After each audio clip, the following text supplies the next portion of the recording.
Hello and welcome back. Matita here. If you've been following along, you'll remember in our previous episode, we took a deep dive into Sidney Dekker's 10 virtues of a positive safety culture. We introduced all 10 virtues, providing an overview of how each plays a crucial role in shaping an environment where safety, trust, and collaboration thrive. In this episode, we're going to zoom in on the very first virtue, that is empathy. That's right. Today we're focusing on the importance of putting people first. Empathy is not just a nice to have quality in a safety culture. It's a cornerstone of building a culture where people feel valued, supported, and heard.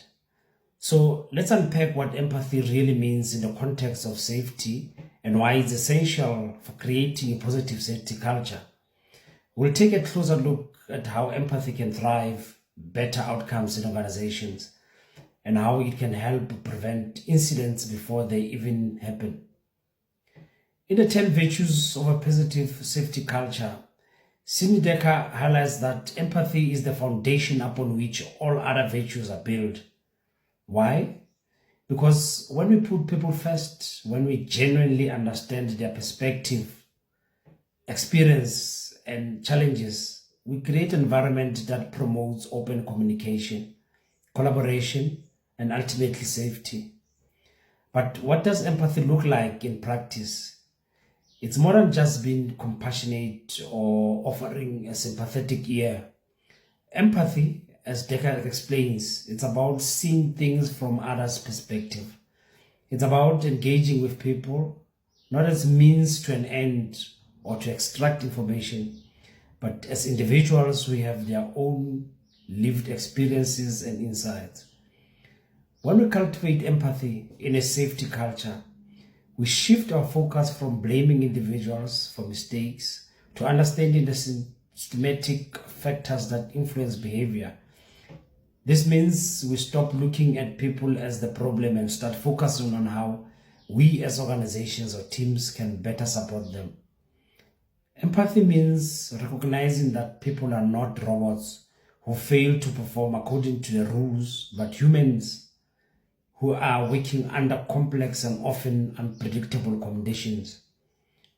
They may not always be able to control the factors that influence their behavior, but they can always be listened to and understood. Think about that for a moment. How often in workplaces do we jump to conclusions, pointing fingers when something goes wrong?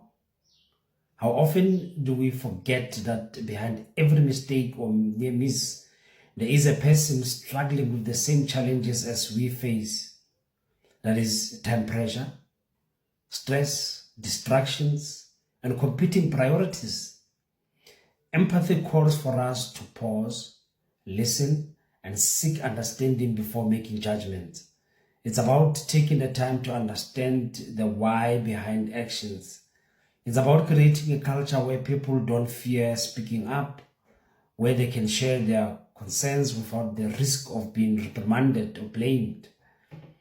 Dekker goes on to explain that empathy isn't just about understanding people in the moment of failure. It's about being proactive in supporting them before failure happens. By showing empathy, we build trust. And when trust is present, people feel comfortable reporting safety concerns, sharing their ideas, and looking out for one another. When a safety culture is grounded in empathy, employees are less likely to feel alienated or disengaged. They're more likely to be motivated to take an active role in safety, not just for themselves, but for their co-workers as well. But empathy isn't about or always easy. It takes effort and intentionality. In high-pressure environments, it's easy to lose sight of people's individual needs and focus solely on results or deadlines.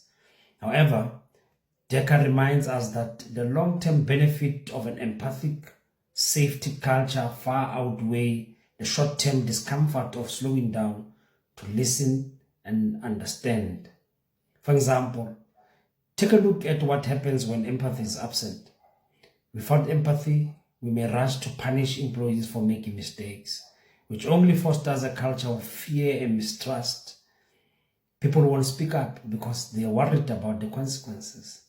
They'll hide their mistakes, make it harder to address systemic issues that contribute to safety risks. On the flip side, when we practice empathy, we empower individuals to be honest and open, which leads to better problem solving and continuous improvement. It's a cycle. Empathy leads to trust.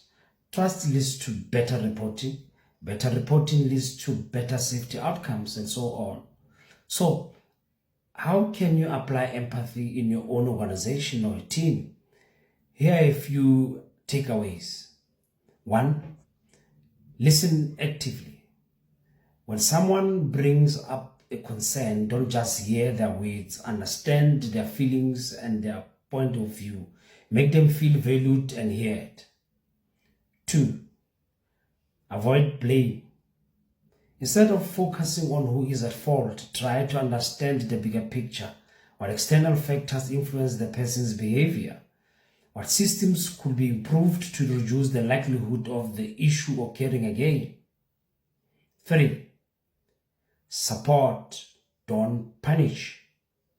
Offer support and guidance to help individuals learn and grow rather than simply penalizing them for mistakes. Create opportunities for learning and growth from every situation. 4, be present. Take time to connect with your colleagues on a human level. Show interest in their well-being and create space for them to share their challenges, both professional and personal. This strengthens bonds and builds trust. To wrap up, empathy isn't just a soft skill or a nice idea. It's a powerful force that drives positive safety culture. By putting people first and genuinely trying to understand their experiences, we create an environment where safety can thrive and people can be their best selves. In our next episode, we'll dive into the second virtue, that is forbearance. Forbearance is all about patience and restraint, especially in difficult situations. We'll explore how this virtue can help us respond more thoughtfully to challenges rather than reacting to impulsivity. You won't want to miss out. Thank you for tuning in today. Remember, a culture of safety starts with empathy, and every conversation, every interaction is an opportunity to build a safer, more supportive workplace. Until next time, stay safe and keep putting people first.